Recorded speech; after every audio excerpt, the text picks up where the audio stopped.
Hello' guys, আসসালামু আলাইকুম। মই এতিয়া এটা নদীৰ মাজত আছোঁ। এইটো কালা নদী বুলি কোৱা হয়।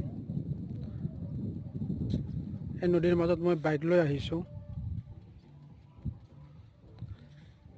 এটা চব কুদৰতে এনেকুৱা ধৰণে শিল বালি দিছে।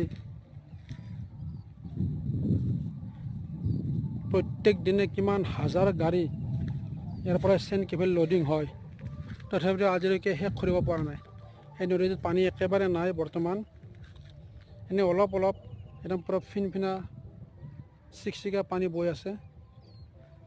এই নদীটোৰ পৰাই কিমান হাজাৰ ডাম্পাৰ গোটেই অসমত ইয়াৰ পৰাই ছাপ্লাই হয়।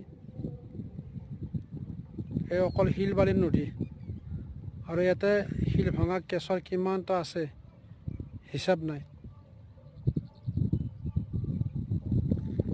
এইটো নদীত মই বাইক লৈ চাব আহিছোঁ।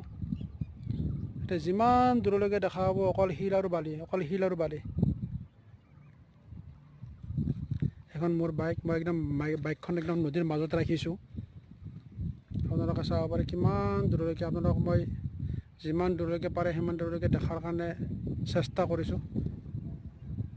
এইবিলাক ডাম্পাৰ বহুত দূৰত প্ৰায় লোডিং হৈয়ে আছে, গোটেই দিনে ৰাতিয়ে লোডিং হয়। মুঠতে শিল বালি গোটেই অসমতে ইয়াৰ পৰা ছাপ্লাই হয়, তথাপিতো আজিলৈকে অলপো কমি হোৱা নাই।